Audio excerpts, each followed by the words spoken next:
The Viridian colony ship, Peaceful Dawn, floated helplessly in the darkness of space, like a dying jellyfish. Its beautiful glowing hull, which normally pulsed with bright blue and green lights, was now barely flickering. The ship looked more like a giant sea creature than what humans would call a spaceship.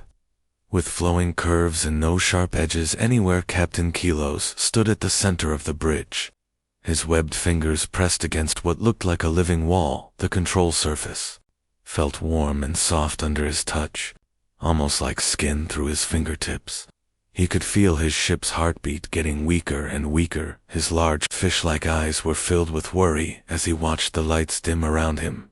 The bridge was nothing like a human spaceship.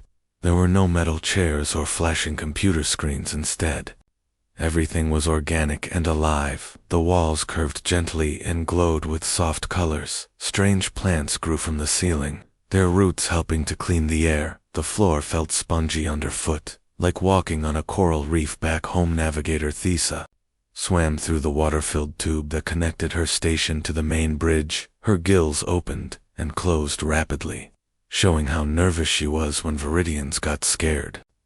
Their gills fluttered like butterfly wings. She pressed her palm against her own control surface and felt the ship's distress signal pulsing out into space. "The emergency beacon is working," she reported, her voice making bubbling sounds that the ship's translator turned into words. "We're sending our cry for help on every frequency we know." The Viridians had been traveling through space for 3 full cycles, which was like 3 years in human time. Their journey had been peaceful until yesterday, when their fusion core started dying. This was the heart of their ship, a living organism that created power by fusing atoms together, just like a star. But unlike human machines, when Viridian technology got sick, it was almost impossible to fix. Viridians had evolved millions of years ago. In the deep coral reefs of their water world, they were gentle creatures who filtered tiny organisms from the water to survive. They had never learned to fight or build weapons because their planet had no predators. Instead of building their spaceships, they grew them from special coral that could survive in space. These living ships could heal small wounds and adapt to problems. But when something went seriously wrong, the crew could only watch helplessly.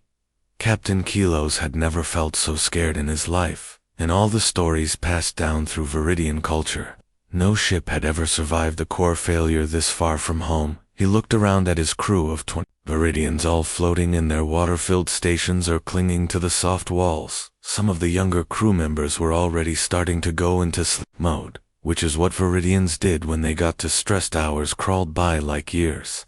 The ship's lights grew dimmer, and the temperature started dropping. Soon, they would all freeze to death. In the cold vacuum of space, Kilos was beginning to accept their fate, when suddenly, their communication system came alive. With a crackling sound, a voice spoke through the static. But it was unlike anything any Viridian had ever heard before. The sounds were hard and sharp, like rocks grinding together. Their translator worked frantically to make sense of the alien words. "Unknown vessel. This is Captain Jake Mitchell of the Terran vessel Iron Resolve. We received your distress signal, and we're coming to help you. Stay where you are and get ready for assistance." The entire bridge fell silent, except for the gentle bubbling of the life support system's Terran. None of them had ever heard of this species before, but someone was coming to help them. Relief washed over the crew like a warm ocean current. That relief quickly turned to terror when their sensors detected what was approaching them. 3 enormous objects were dropping out of faster-than-light travel, moving toward them at incredible speed. The energy readings from these ships were beyond anything in Viridian experience.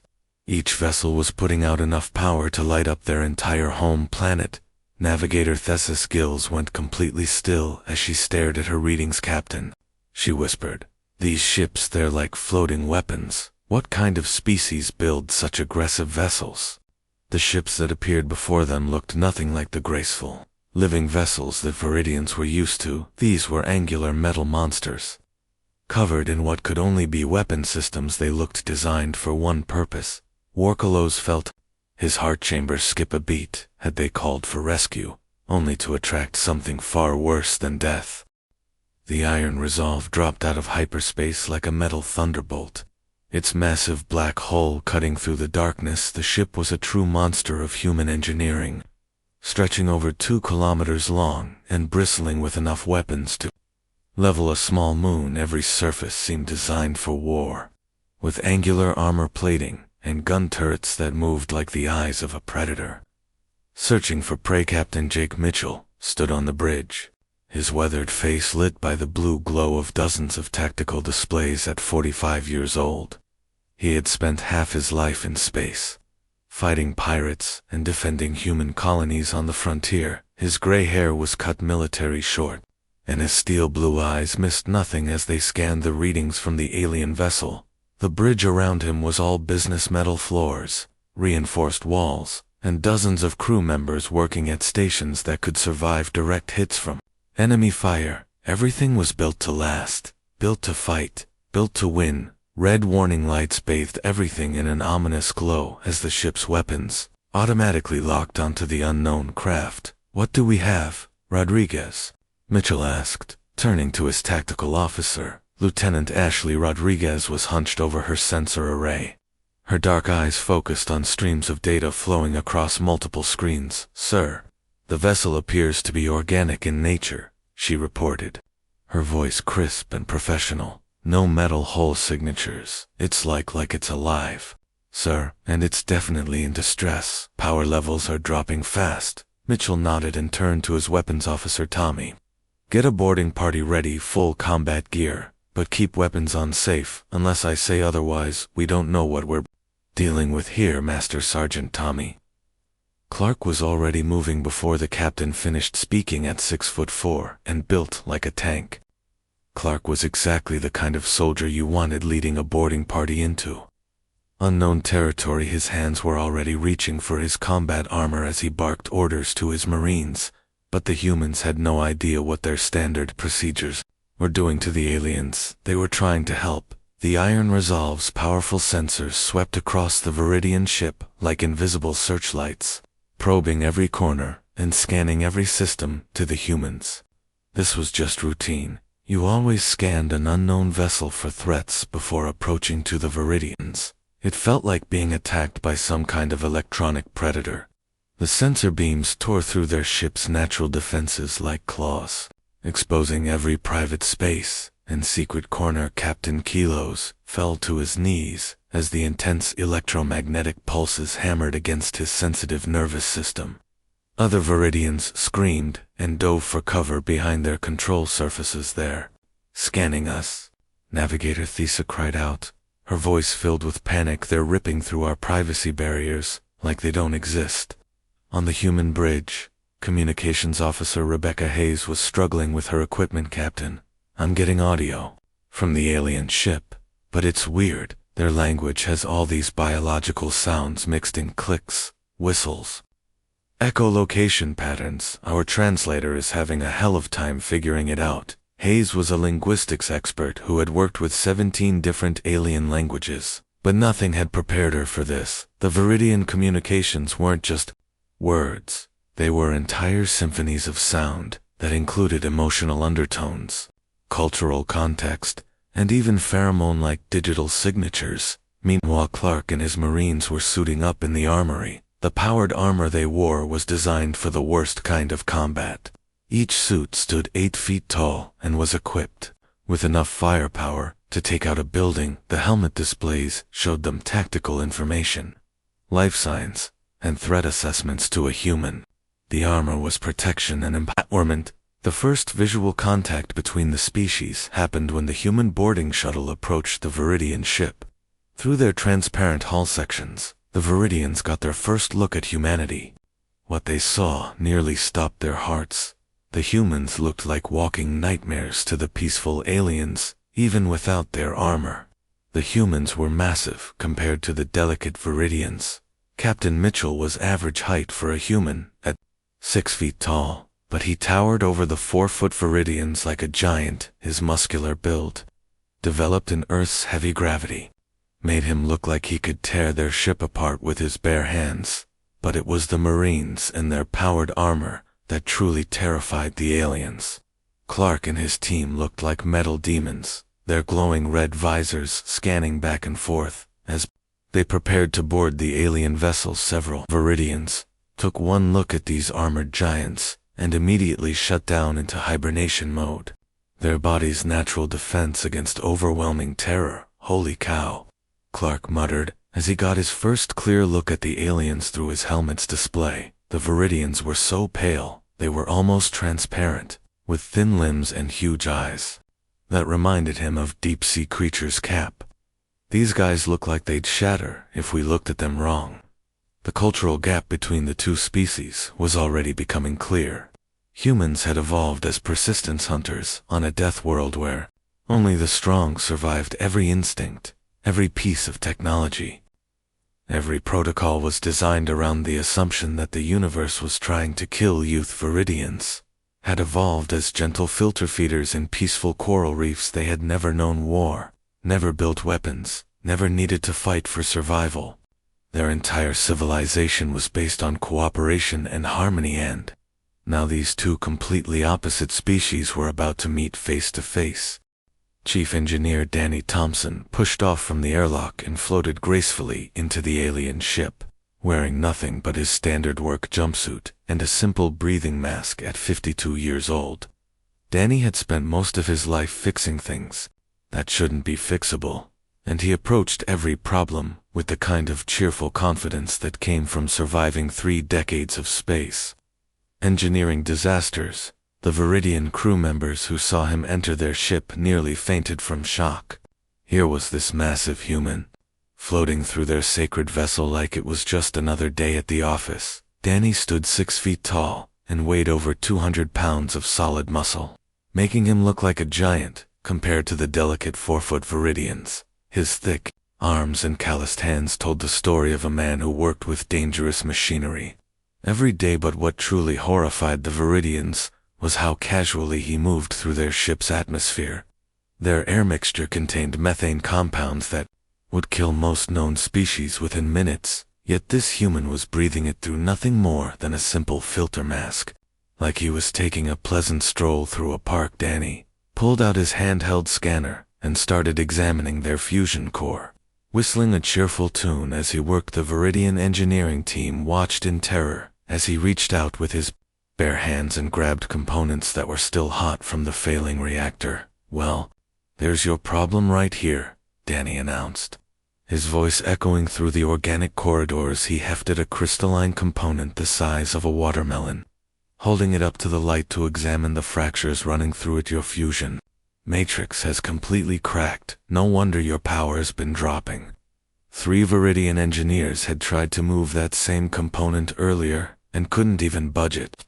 The crystal was incredibly dense and weighed over 300 pounds, yet Danny was tossing it from hand to hand like it was a baseball, completely oblivious to the fact that he was performing what the aliens considered an impossible feat of strength. "But don't worry," Danny continued, setting the broken component aside and pulling tools from his belt. "I can rig up a temporary fix with some of these power couplings. Won't be pretty, but it'll get you home." Dr. Patricia Hayes, the fleet's lead xenobiologist, was trying her best to calm the terrified aliens while taking scientific readings with her portable scanner. Patricia was in her early 40s, with kind eyes and a gentle manner that usually put alien species at ease, but even she was struggling with the Viridians' extreme fear response. "Please don't be afraid," she said softly, speaking slowly so the translator could keep up. "We're here to help you. My readings show that your homeworld has much lighter gravity than ours, about 40% of Earth's standard, right?" The Viridian medical officer, a thin creature named Relos, nodded weakly. His large eyes were fixed on Patricia's scanner, which was emitting radiation levels that should have been lethal to any living being. "Your atmosphere is also quite interesting," Patricia continued, making notes on her tablet. "This methane-oxygen mix would be poisonous to most species. We've encountered very unique evolutionary adaptations." Meanwhile, Danny had started welding new connections into the alien power grid, and the Viridians were watching in absolute disbelief. Bright white flames shot from his welding torch, creating temperatures hot enough to melt steel. The intense light should have blinded him instantly, But Danny was working without even protective goggles. His exposed skin should have been burned black by the radiation, but he seemed completely unaffected. Viridian engineer Quillos crept closer, his curiosity overcoming his fear. How do you survive such heat?" he asked through the translator, his voice barely a whisper. Eni looked up from his work, sweat beading on his forehead, but otherwise showing no signs of discomfort. "Heat. This is nothing. Buddy, you should see the engine room on a battleship. During combat, or better yet, try working in a forge on Earth now that gets toasty," to demonstrate his point. Danny reached into his toolkit and pulled out a steaming metal cup filled with black liquid. The Viridian sensors immediately started screaming warnings. The liquid was registering as highly acidic and contained enough caffeine to stop a Viridian's heart instantly. Coffee, Danny sighed, taking a long drink of the deadly brew. Nothing beats a good cup of joe when you're doing repair work. The casual way he consumed what their instruments said was basically poison sent several more Viridians into stress hibernation. Their emergency medical team rushed to treat crew members who were fainting from shock. "Your homeworld?" Quillos asked, his voice trembling. "What is it like if you can drink such dangerous substances?" Danny chuckled and took another sip of his coffee. "Earth? Oh, it's pretty normal. I guess we get some weather now and then. Hurricane season can be a bit rough. Winds up to 200 miles per hour. Floods, tornadoes, that sort of thing. Nothing too crazy." The translator struggled to process the concept of hurricane season. Regular planetary storms with winds fast enough to tear apart Viridian cities. The idea that humans lived through such conditions as a matter of routine was beyond their comprehension. "And earthquakes," Danny added casually. Getting back to his welding, "Can't forget those. Last year we had a 7.2 that knocked down half the buildings in my hometown. Good thing we built everything to withstand that kind of shaking by now." Half the Viridian crew had gone into emergency hibernation, and the other half were clinging to the walls in terror. They were beginning to understand that they hadn't been rescued by a normal spacefaring species. They had been found by creatures who treated environmental disasters as minor inconveniences and drank acid for pleasure. The repair work was going smoothly when Lieutenant Ashley Rodriguez suddenly straightened at her sensor station, her face going pale as she stared at the incoming data. The cheerful atmosphere on the bridge of the Iron Resolve instantly turned deadly serious as warning alarms began to sound. "Captain," Rodriguez called out, her voice cutting through the bridge chatter. "I'm reading multiple faster-than-light signatures, approaching our position 12 contacts. Coming in fast and hot."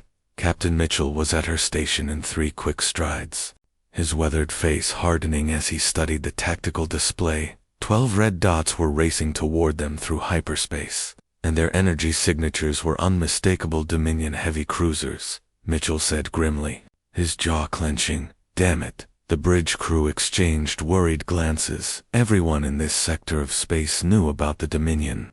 They were a species of aggressive reptilian warriors who had built their entire civilization around conquest and plunder. Their ships were fast, heavily armed, and their crews showed no mercy to anyone who got in their way. The Dominion had a simple philosophy. When it came to disabled vessels, anything that couldn't defend itself was fair game for salvage. They would strip a ship down to its bare hull, take anything valuable, and then either enslave the survivors, or simply leave them to die in space. "Signal the Thunderstrike and Stormbearer," Mitchell ordered, his voice steady, despite the overwhelming odds. "Form up in defensive positions around the alien vessel. We're not letting these bastards through on the alien ship." Captain Quillos was watching the human sensor displays with growing horror. His large fish-like eyes could barely comprehend what he was seeing. The Dominion fleet was 4 times larger than the human force, and their ships were specifically designed for war. "Captain Mitchell," Quillos transmitted, his voice shaking with desperation, "please, you must escape while you still can. The Dominion has never been defeated in battle. They will destroy you just for interfering with their claim." The response came back immediately, and the certainty in Mitchell's voice sent chills through the Viridian crew. "Negative.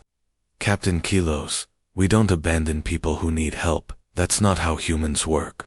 What happened next would be talked about in alien military academies for generations to come. The three human ships moved into a tight formation that seemed to ignore everything the galaxy knew about space combat tactics. They should have spread out, used hit-and-run attacks, tried to delay the enemy long enough for the civilians to escape. Instead, they flew straight toward the Dominion fleet like they were heading to a casual meeting. Captain Diana Wells commanded the Thunderstrike, a woman who had earned her reputation fighting pirates on the Outer Rim. Her ship was smaller than Mitchell's dreadnought, but it packed enough firepower to level a city.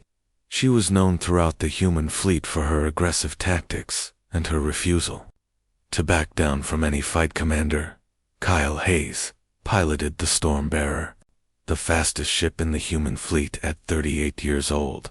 Kyle was considered a tactical genius who could make his ship dance through enemy fire like it was choreographed. His crew trusted him completely, even when his maneuvers seemed to defy the laws of physics. The Dominion fleet dropped out of hyperspace in perfect battle formation, their dark green ships bristling with weapons. Admiral Krex, the Dominion commander, immediately opened communications channels to demand the humans surrender the salvage rights to the disabled alien vessel. He never got the chance to finish his transmission. The Thunderstrike opened fire first, its main cannons unleashing a stream of plasma that cut through space like a sword of pure energy.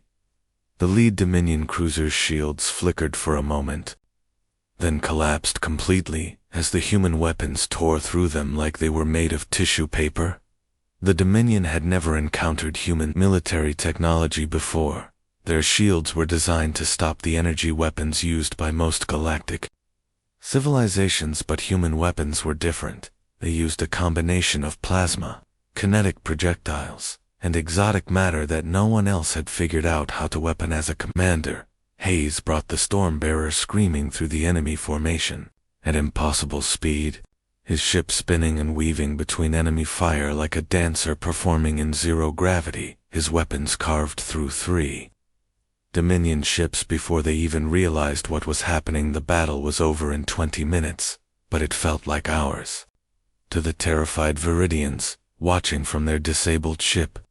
The human vessels moved with a coordination that seemed almost telepathic, covering each other's movements and striking at the enemy's weak points with surgical precision. Captain Wells eliminated 3 enemy ships in her opening attack run, her weapon systems operating with mechanical precision. Mitchell's iron resolve anchored the formation, its massive guns reaching out across impossible distances to cripple enemy vessels before they could return fire. But it was Hayes who provided the most spectacular moments, his ship performing maneuvers that should have torn it apart from the gravitational stress. He used the gravity fields of nearby asteroids to slingshot around enemy ships, appearing behind them like a ghost and striking before they could turn to defend themselves.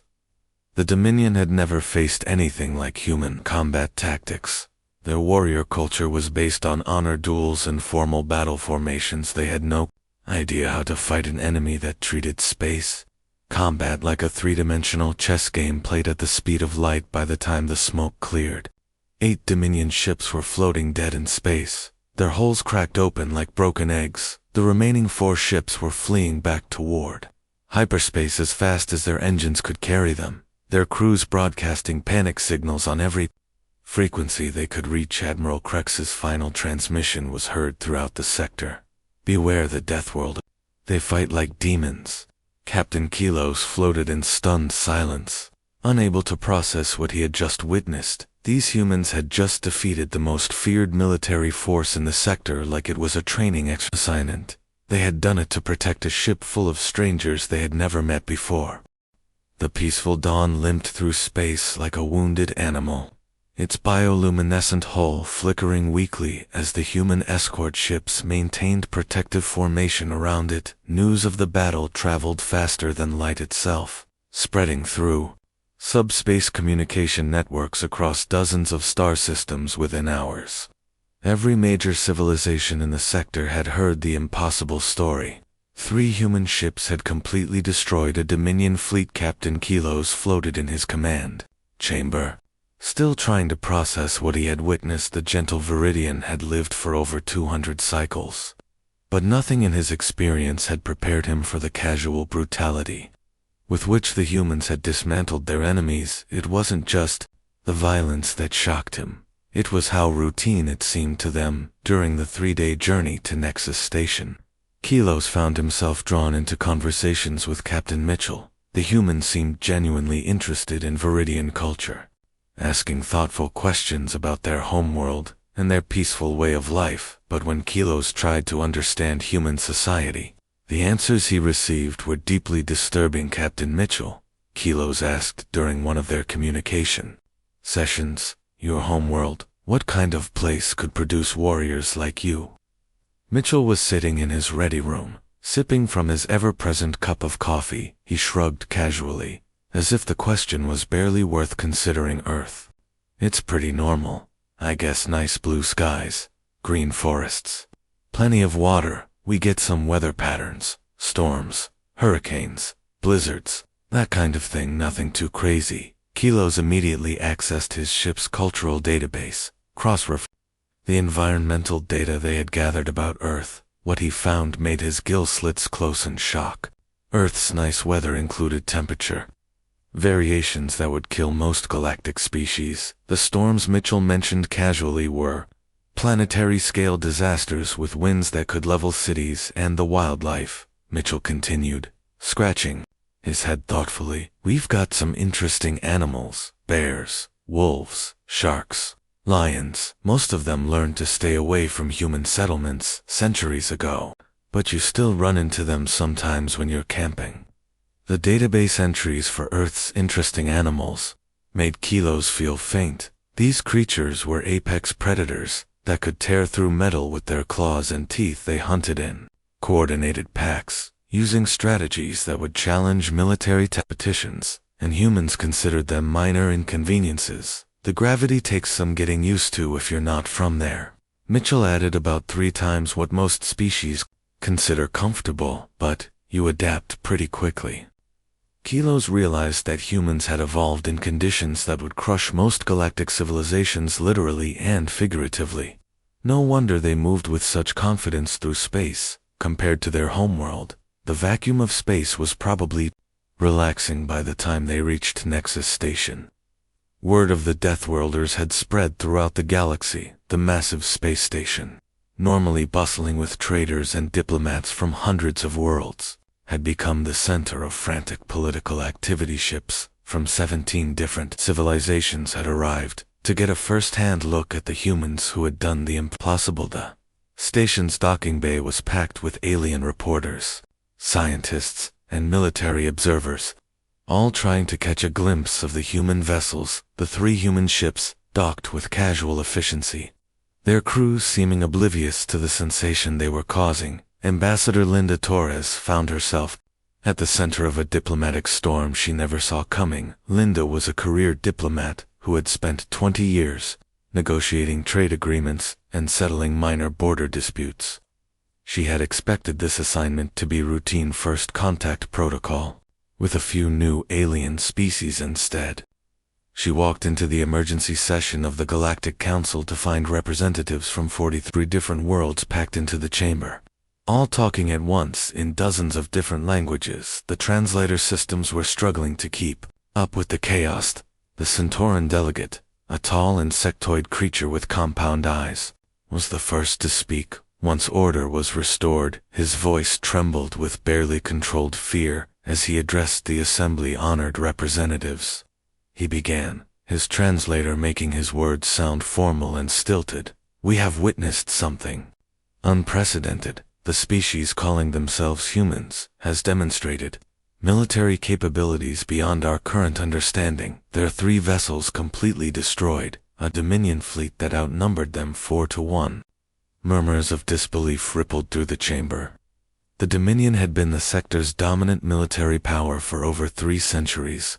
They had never been defeated in open combat. The Altarian representative, a small fuzzy creature that looked like a cross between a teddy bear and a porcupine, squeaked nervously. Our military analysts have reviewed the battle recordings. The human tactics and weapons technology are centuries ahead of anything we've seen. They could conquer half the galaxy. If they wanted to, but they didn't, interjected the Viridian ambassador, who had arrived with urgent testimony from Captain Kilos. They risked their lives to save strangers. They asked for nothing in return. Ambassador Torres sat quietly through the increasingly frantic debate, sipping her coffee and taking notes. Every time she raised her cup, she noticed several alien representatives flinch away from her. Their scanners were apparently registering her morning caffeine as some kind of industrial poison. The Centauran delegate called for order. We propose that humanity be granted official protective status over any civilian vessel requesting aid in distress. Their demonstrated military superiority, combined with their apparent moral restraint, makes them the logical choice to patrol our shipping lanes. Seconded, came voices from around the chamber in a dozen different languages. Torres looked around the room at the faces staring at her. Some showed hope, others showed fear, but all of them showed respect. These beings had built civilizations spanning star systems, but they were looking to humanity for protection like children seeking comfort from a parent. She took another sip of her coffee, ignoring the way half the chamber recoiled, and spoke in the calm, measured tone that had served her well. In 20 years of diplomacy, the United Earth government will consider your proposal, she said simply. We'll need time to discuss the implications and responsibilities involved outside the station's massive viewports. The Iron Resolve, Thunderstrike, and Stormbearer maintained their patrol formation. Their crews had no idea that their routine rescue mission had just changed the political landscape of the galaxy forever. For the first time in centuries, the space lanes were truly safe. Pirates, raiders, and aggressive empires suddenly found themselves reconsidering their life choices when they heard the whispered rumors about the Deathworlders, who treated interstellar combat like a training exercise. The age of humanity's reluctant guardianship had begun, and the galaxy would never be the same.